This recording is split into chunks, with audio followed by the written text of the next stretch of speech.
सदा सहाय। ओम नमः शिवाय गुरुजी सदा सहाय। ओम नमः शिवाय शिवजी सदा सहाय। ओम नमः शिवाय गुरुजी सदा सहाय। ओम नमः शिवाय शिवजी सदा सहाय। ओम नमः शिवाय गुरुजी सदा सहाय। ओम नमः शिवाय शिवजी सदा सहाय। ओम नमः शिवाय गुरुजी सदा सहाय। ओम नमः शिवाय शिवजी सदा सहाय। ओम नमः शिवाय गुरुजी सदा सहाय। Jai Guruji, Jai Sangat Ji. Today I will be reading a satsang, a series of satsang of Mrs. Sabina, the principal. He is the answer to my prayers. The Creator, the omnipresent, the invisible force is what I believed in. I felt He was watching over me and listening to me all the time. One day I called out to Him and pleaded with Him to meet me in a human form, and He did. I used to have severe leg pain from the hip downwards. I tried all medicines, but to no avail. Then I came to know about Guruji, who cured people's ailments. I was skeptical, but then the hope of getting relief from pain prompted me to go to him. My son, all of 7 years old, had grooves of pus in his tonsils and would get fever every 15 days. It would rise to 103 degrees Fahrenheit at times, and no doctor would be available at night.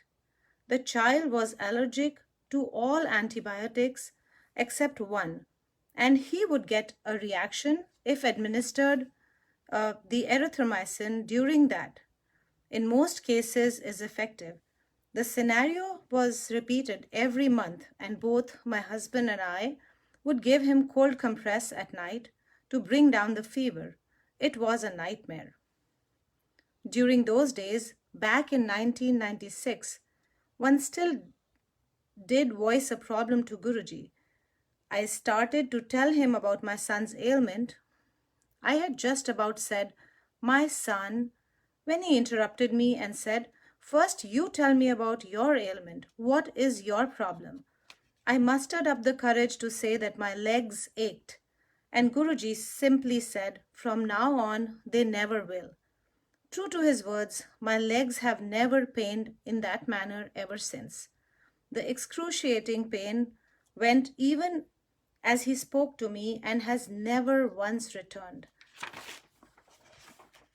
He then asked me about my son. I never gave any details but simply said that his throat was sore. He blessed the child and told me to make him wear the symbol of Om in a pendant and not to eat rice in the family. It flashed through my mind that a small boy of 7 years old would not be able to handle a gold chain around his neck. I need not have bothered to think this. That moment, Guruji told me to make him wear the pendant on a yellow thread around his neck. Guruji can see what lies in the future. At his will, he can avert disasters. He blessed me with a school of my own, without my asking at the first meeting. In my youth, I had dreamt of joining the IAS. Matrimony ended that. He asked me, "You wanted to become an IAS officer. Why didn't you?" I told him that my marriage to my loved one had become my priority. I felt that he knew much more than he showed, and that he was no ordinary man. These incidents took place in Delhi. Guruji soon went back to Jalandhar, and my pain never returned. My son too became hale and hearty. It then struck me that he could be the human form that the creator that I was looking for. I went to Jalandhar to thank him for the miracle he had worked on my child and me. My daughter, aged 4, had wheezed during the winter. Knowing well how agonizing bronchitis or asthma can be, I was concerned for her. I was sitting with Guruji in the veranda when the little one went off to sleep on the floor by his feet. I could not muster up the courage to speak out aloud about her condition, so I spoke to him via telepathy. He stretched out one leg and put it on the child's back. I took that as an answer and felt that I would never need to give her strong medicines ever again. My daughter has never wheezed since. Prasad out of thin air. Guruji, I was told by old disciples produced such khand or divine prasad out of nowhere. Little did I know I would receive it one day. He summoned me to his seat, held out his palm and said, "Take."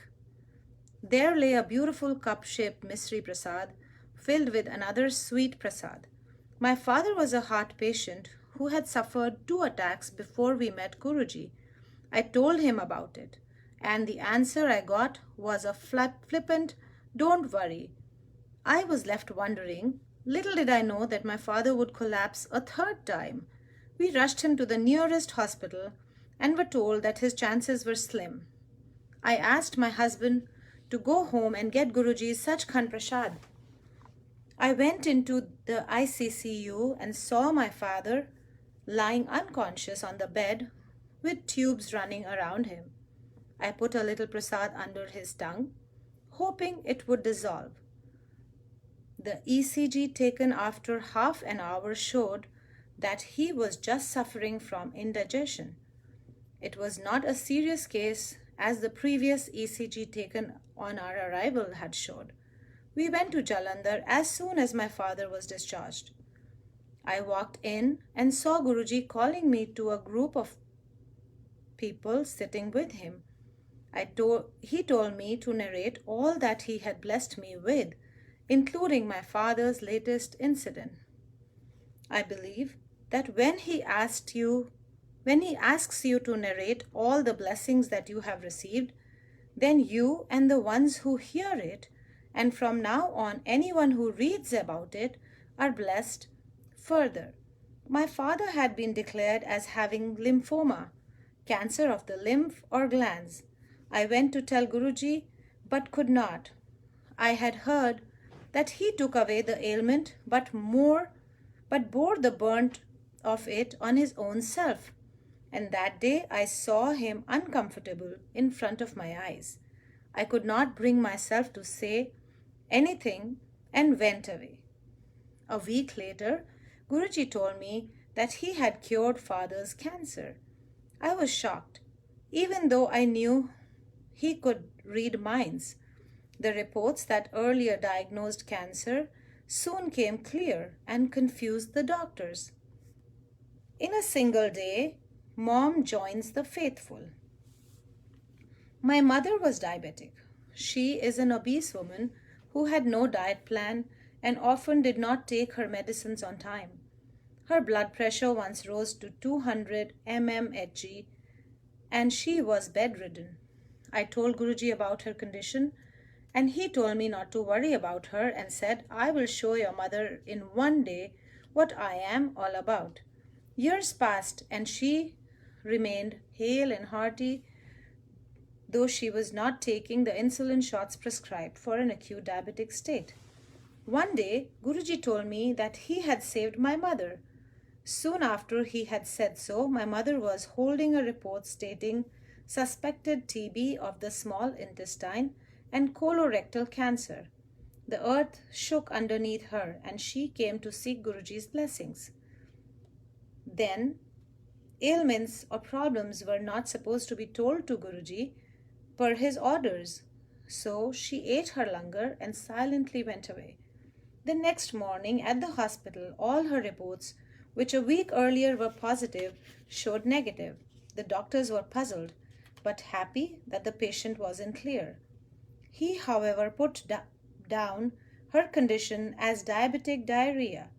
At the next meeting, Guruji told her to go and get her diabetes checked. He smilingly asked me, "How did this happen?" I could not understand the significance of his words.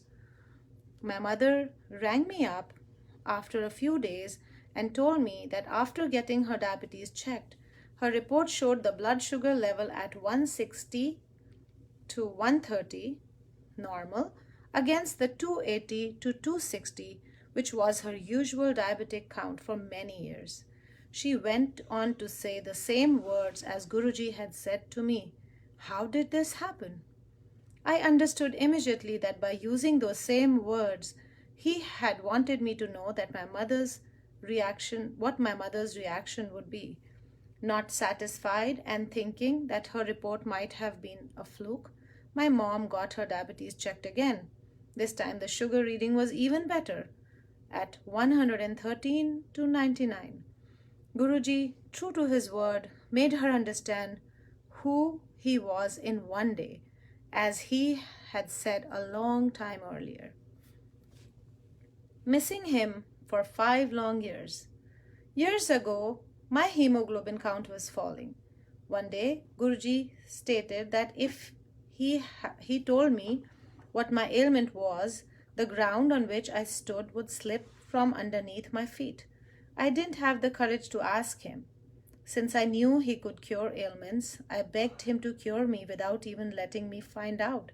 My husband and I were told not to meet him or even look at his photo for 5 years, and also not to tell anyone of his command. 5 years passed. Life took its course exactly the way he had planned it. We climbed higher and higher in every sphere of life, but secretly missed him.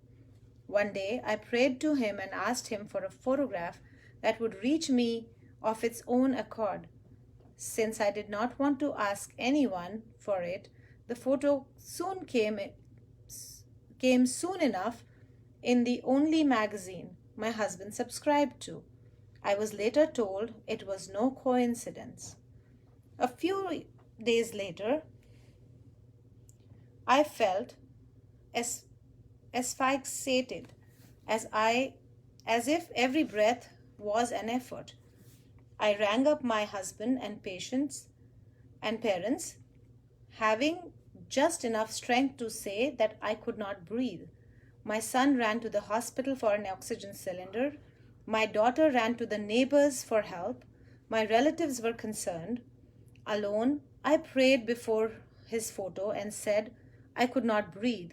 I suddenly felt a strange sensation at the back of my neck, head, and spine, and was breathing again. But my legs felt like jelly. Guruji had once told me that when you speak to his photograph, he listens. I was rushed to a hospital nearby.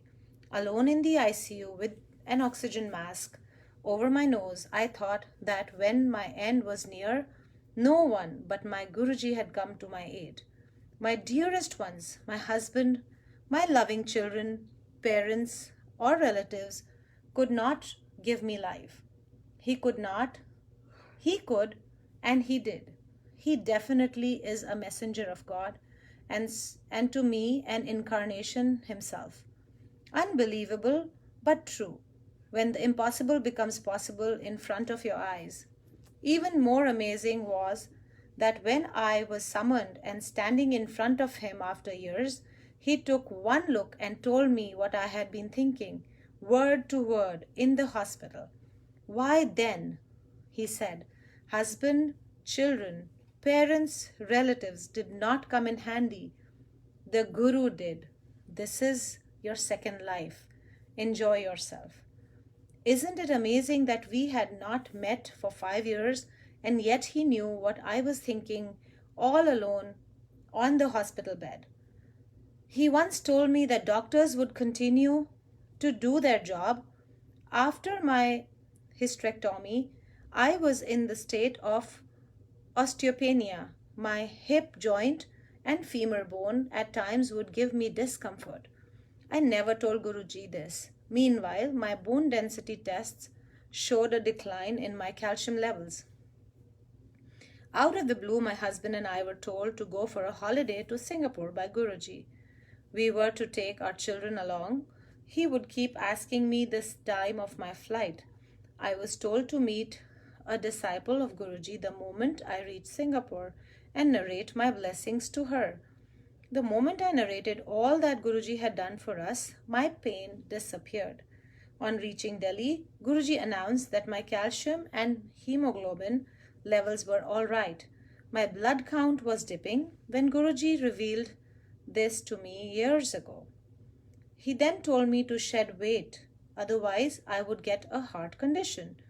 I reduced weight by His grace, and I am sure my heart is safe.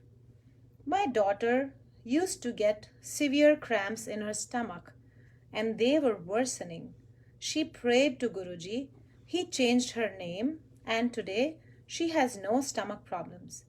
I told another disciple that Guruji had changed my daughter's name. She in turn told me that hers too had been changed, and that Guruji had told her that her stomach aches would never end if she continued with the previous name.